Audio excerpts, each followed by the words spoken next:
Sí, pues hoy se ha dado el dato más alto desde que se registra el desempleo en Costa Rica con 24.4%. Pero más allá, digamos, del titular bomba de que se llega al desempleo más alto, yo creo que también hay que analizar un poco las cifras respecto no solo a la comparación con el año pasado en el mismo trimestre donde se duplica, sino particularmente en la comparación con el trimestre anterior, es decir, para ver cómo avanza el tema del desempleo. Y cuando decimos cómo avanza es porque en el cierre en abril, mayo y junio se situó en 24 y en mayo, junio y julio en 24,4. ¿Eso qué significa? Que se desacelera la pérdida de empleo, que hay un aumento, digamos, eso sí, pero se desacelera, pero lo más grave es que la gente que está sin empleo no ha logrado conseguir empleo, digamos, y por eso no logramos revertir las cifras. Así es que en los minutos que nos quedan, que serán unos 15 minutos a lo sumo, yo le agradezco a protagonistas de las decisiones que tienen que ver con empleo. Voy a saludar primero a la ministra de Trabajo, doña Yanina Dinarte. Ministra, ¿cómo le va? Bienvenida. Gracias, muy buenas tardes. Un saludo a toda la audiencia y por supuesto a ustedes también, a todos los que están en este foro. Gracias, ministra. Y voy a saludar a los representantes de cada sector. Don Álvaro Sáenz es el presidente de la Unión Costarricense de Cámaras y Asociaciones del Sector Empresarial Privado, que para comodidad de todos será UCAEP a partir de ese momento. Don Álvaro, ¿cómo le va? Bienvenido. Buenas, muchas gracias. Gracias por estar con nosotros. También don Enrique Egloff, que es el presidente de la Cámara de Industrias. Don Enrique, bienvenido. ¿Cómo le va? Muy bien, muchas gracias, don Randall, y un placer y la verdad un honor compartir con tan distinguidos acompañantes y con su programa y con ustedes, a las órdenes siempre. Gracias, don Enrique. Y don Julio Castilla, que es el presidente de la Cámara de Comercio. Don Julio, ¿cómo le va? Bienvenido, ¿qué tal? Buenas tardes, don Randall. Un saludo a toda la audiencia, a doña Yanina y a don Enrique y don Álvaro. Un gusto estar aquí.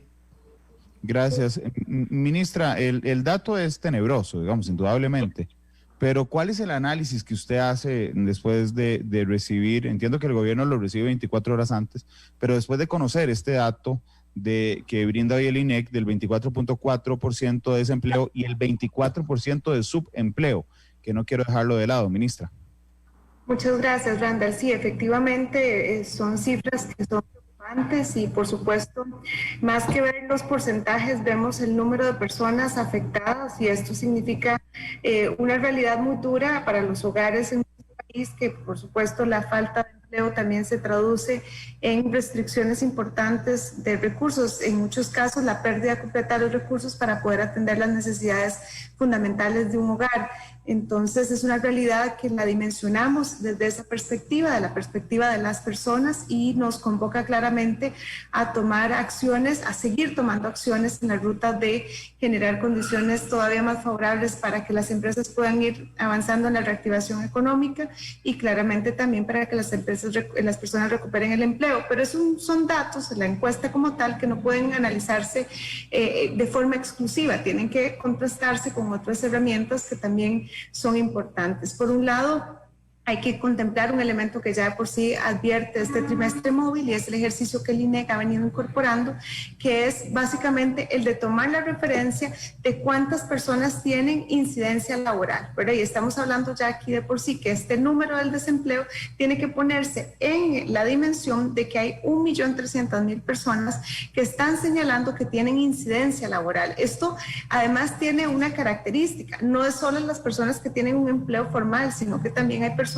que tienen un empleo informal o que estaban buscando trabajo y ahora se les hace más difícil. Entonces ese es un primer aspecto importante porque claramente antes de la pandemia teníamos una cifra de desempleo que ya nos era preocupante y al alcanzar las cifras que además ya se advertían en la encuesta continua anterior, ya vemos una tendencia donde llegábamos al 24% desde la última S y que claramente se termina de encrudecer a razón del efecto que la pandemia está teniendo en el mercado, en el sector productivo como tal, por supuesto, y que se traduce en el mercado laboral. A esto hay que sumarle también algunos otros elementos. Recientemente se publicaba también la encuesta de expectativas del tercer trimestre que sacaba la Escuela de Economía, el Instituto de Investigaciones Económicas de la Universidad de Costa Rica, y ya venía advirtiendo de algunos aspectos que también son importantes, porque si bien advertía de un balance neto, digamos, que venía mejorando, lo cierto es que enfrentamos las condiciones más difíciles de los últimos 10 años, por supuesto mucho marcado por la situación de la pandemia, que no es exclusiva de nuestro país y que se ha visto que en distintas partes del mundo pues tiene una expresión bastante semejante, encrudeciendo la posibilidad de los sectores de alcanzar una pronta recuperación. Esto entonces nos permite también dimensionar, digamos, la desaceleración que algunos sectores de la economía tienen y que claramente esto incide directamente en el desempleo, en el subempleo también. Otro aspecto es que recientemente salió también la encuesta de expectativas también de Manpower. Ajá. También encontramos una leve mejoría como de 4 puntos porcentuales, que es lo que se advierte en términos de la tendencia neta del empleo. Entonces, si bien estamos en un momento complejo y difícil en términos de los números que tenemos hoy, pareciera ser que empieza a visualizarse una oportunidad de mejoría poco a poco. Las medidas de apertura son muy importantes y también otras acciones que se vienen tomando, y yo en esto no quiero desconocer, por supuesto, el gran esfuerzo que el sector privado está haciendo, porque no solamente la perspectiva de la recuperación del empleo está en función de la misma lógica del empleo, sino que también está en función de que las empresas puedan enfrentar esta crisis que claramente Ministra, impacta en el consumo también. Discúlpeme que la interrumpa, pero simplemente quería preguntarle algo muy puntual y discúlpeme mi mala memoria, pero cuando usted dice, por las condiciones que estamos brindando para una recuperación económica, puntualmente, ¿de cuáles condiciones hablan, ministra?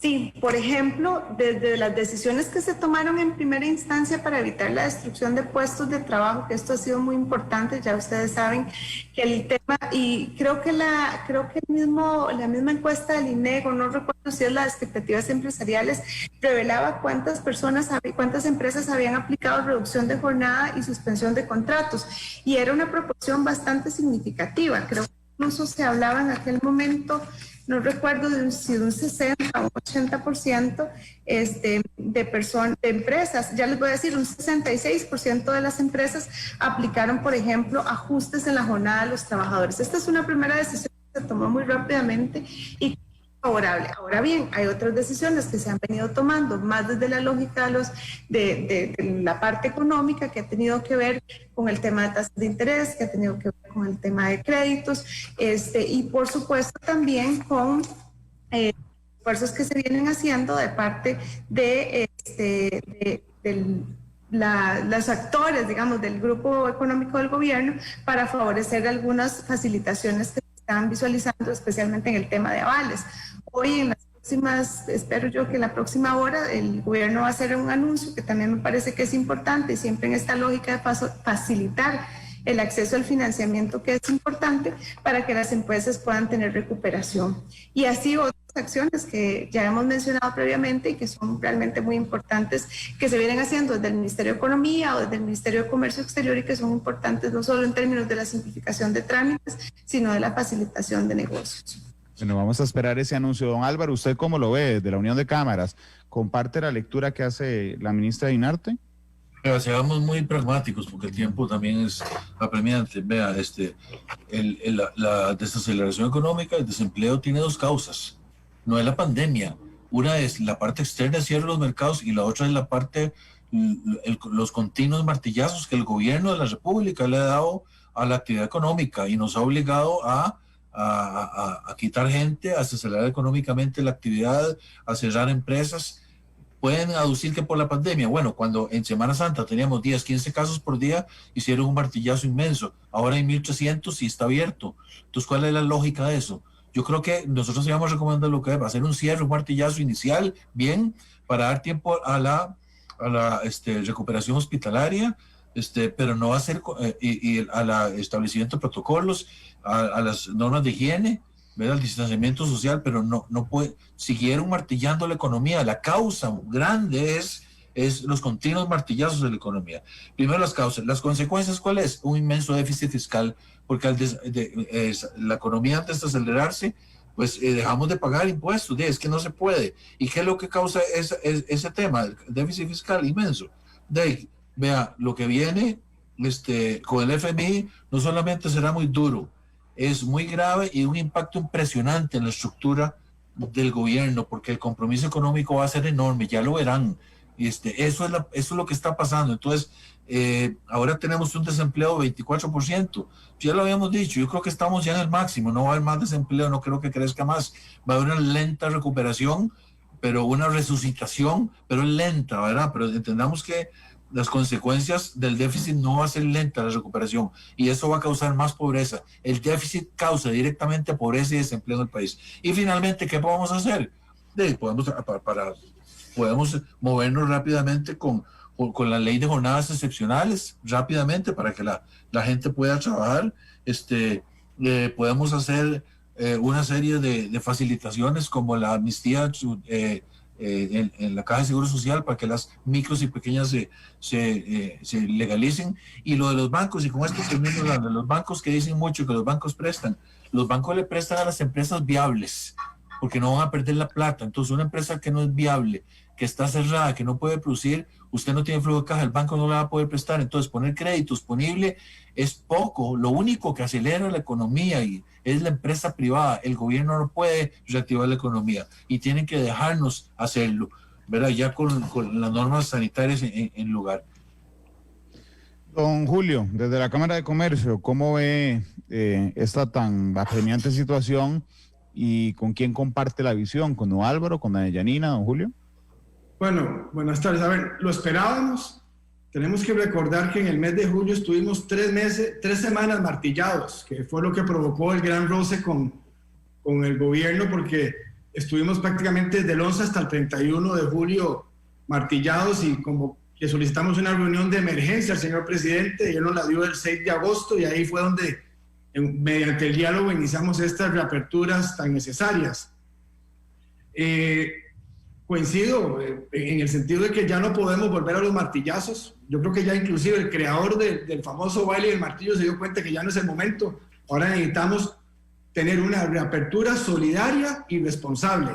Y por eso desde el sector privado nuestra posición siempre ha sido, colaboramos, hemos trabajado muy de cerca con el MEC para mantenernos abiertos con el sector económico, con la misma doña Yanina. O sea, hoy el sector comercial tiene 141,000 afectados. Ahí hablaba doña Yanina, nosotros somos 67,000 que están en reducción de jornada, 67,000 que ya están 35,000 que han perdido ya su trabajo. Y entonces tenemos ya una situación bien complicada que yo antes de esta llamada, don Randall, contacté a algunas cadenas de tiendas que cómo habían sentido agosto. Y es una muy buena noticia. Como ya esperamos que empiece a mejorar porque ya a raíz de esta apertura han vuelto a traer gente que tenían en reducción de jornada, la han vuelto a traer a tiempo completo. Entonces, esa es la línea. Tenemos que trabajar de la mano junto con el gobierno. Como bien dice Álvaro, nosotros somos los que reactivamos la economía. Y pedirle, aprovechar este espacio para hacerle un llamado a la Asamblea Legislativa. Tenemos 9 proyectos de ley que en la Cámara de Comercio hemos impulsado que están ahí. 4 con la Caja, 2 con temas de Hacienda, en fin, con la banca que ha ido caminando. Banca del Desarrollo ha girado los fondos, pero necesitamos que la banca pública lo flexibilice. Entonces, necesitamos trabajar esa noticia que nos van a dar en una hora, esperemos que sea muy positiva, porque tenemos que recordar que el 98% del parque empresarial de nuestro país son empresas de menos de 100 empleados. Y esas son las que están más golpeadas. En el sector comercio ya un 30% cerrado puertas. Entonces, es una pandemia económica que necesitamos mantener esta reapertura responsable y trabajando de la mano con el gobierno. Don Enrique, de la Cámara de Industrias, ¿cómo lo ven, don Enrique? ¿Cómo está, don Randall? A ver, yo quisiera ser tan positivo como don Álvaro, que dice que el empleo no debe crecer. Desafortunadamente, recordemos que en el mes de agosto, que todavía no está incluido en la encuesta y en los datos del INEC, ¿verdad?, también enfrentamos un martillazo. Y un martillazo a las actividades económicas seguras tiene implicaciones. Las empresas no pueden seguir teniendo martillazos al empleo seguro, porque eso implica que las reducciones de jornadas se traduzcan en desempleo firme. No se puede seguir sosteniendo el empleo si las condiciones de apertura de las actividades económicas seguras, con protocolos, con cuidado, con responsabilidad, no funcionan. Entonces, yo esperaría, pero yo, a pesar de ser positivo, creo que todavía estamos en el mes de agosto por conocer posiblemente un nivel superior al 24.4% de desempleo, posiblemente el 24.4%.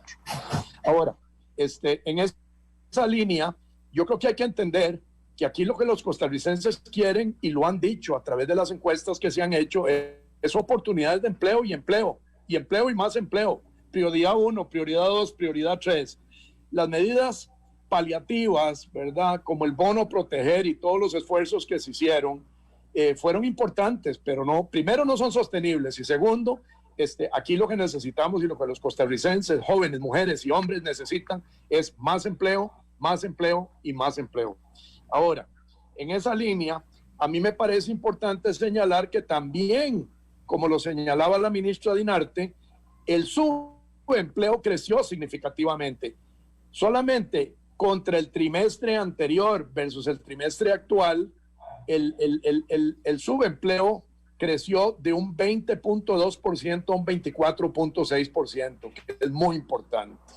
Ahora, ¿qué es lo que necesitamos en este momento? Como lo dijo Julio y como lo dijo Álvaro, profundizar las políticas y acciones para primero sostener y reactivar las actividades económicas, pero que se apliquen con la más absoluta serenidad y efectividad. Y por supuesto no puedo dejar de mencionar que aquí lo que tenemos que hacer es crear condiciones para generar más empleo, confianza, más empleo, para que el sector productivo genere empleo. Y no es el momento de seguir promoviendo como se está haciendo por parte del Ministerio de Trabajo, y quiero hacer un llamado a la ministra para que verdaderamente haga conciencia. No es el momento de seguir promoviendo más proyectos de inspección laboral como los que están en la corriente legislativa. Eso lo que va a generar es más desconfianza, menores posibilidades de empleo, además de que nos va a poner a desgastarnos porque, a ver, lo que necesitamos es aprobar el proyecto de jornadas excepcionales que viene a otorgar opcionalmente, no obligatoriamente, mayores posibilidades de generación de empleo para las personas, para los hombres, para los jóvenes y también para las mujeres. Entonces, ese discurso que se maneja de que se afectan las mujeres siendo opcional, no, el proyecto como está y como se ha ido modelando, reúne las condiciones de sensibilidad y de consideración para que las mujeres, todos los jóvenes, todos los hombres puedan tener una nueva opción. Es el momento de promover empleo y no promover desconfianza y más desempleo.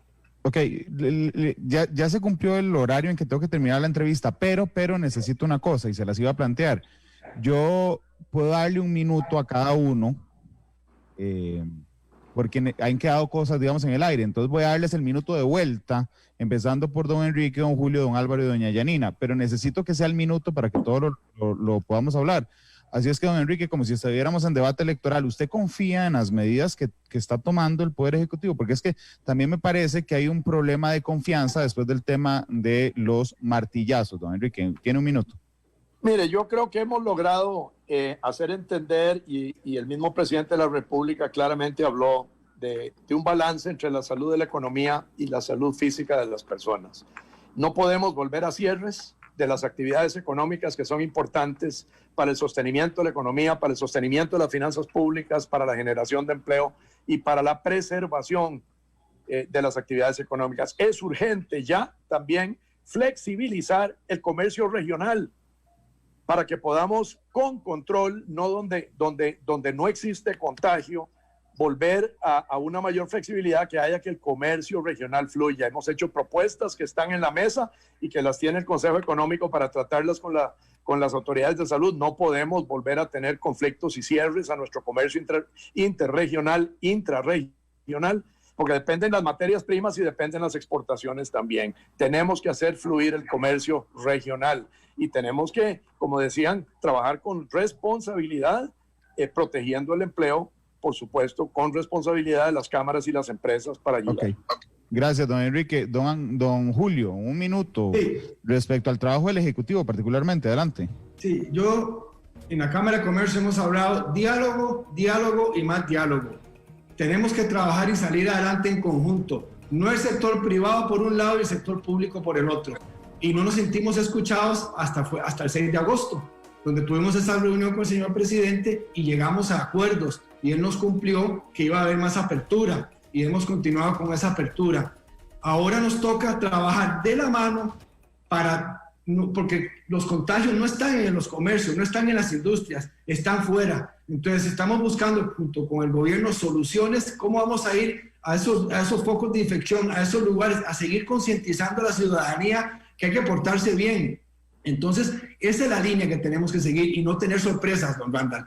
El sector privado vive de la planificación y de una palabra que es clave, que es la confianza. Y la confianza viene de reglas claras. Entonces, con reglas claras nosotros podemos trabajar para reactivar la economía y eso implica no más cierres. Y es esa apertura responsable y solidaria que hemos estado nosotros trabajando de la mano, sobre todo con el Ministerio de Economía, Industria y Comercio. Y hemos estado publicando protocolos. Ahora estamos con una nueva plataforma de software para dar trazabilidad. En fin, estamos siempre buscando soluciones porque los más interesados en estar abiertos somos nosotros, el sector privado, que somos que generamos la riqueza y el empleo de este país. Claro, de hecho, qué dicha que ya los están tomando en cuenta después de muchos meses en que la exclusividad de las decisiones venía del ministro de Salud.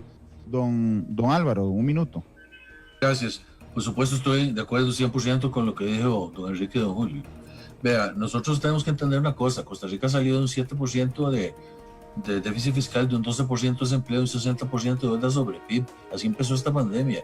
La responsabilidad que arrancábamos era inmensa, ¿verdad? Entonces, ahora estamos ante una debacle financiera que olvídese el desempleo que tenemos ahora.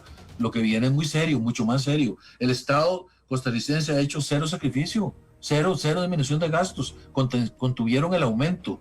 Y cuando dice, ¿pero por qué se mete con el Estado? Porque lo dijo el ministro de Hacienda. No podemos sostener un Estado con este tamaño de economía, no podemos. Y eso va a causar mucho más desempleo y pobreza. Entonces tenemos que ponernos serios. Y cuando digo tenemos es el gobierno y la Asamblea Legislativa. Si no pasamos leyes, mejoramos el comercio regional. Si no pasamos leyes como unas acumulativas, si no hacemos la amnistía para que los pequeños y medianos se formalicen, no vamos a bajar la informalidad que es de 47%, no vamos a ayudar a que entre todos llevemos adelante el país, ¿verdad? Es muy serio lo que viene. Entonces, yo creo que aquí lo que sigue es tener conciencia de que el déficit primero causa pobreza, causa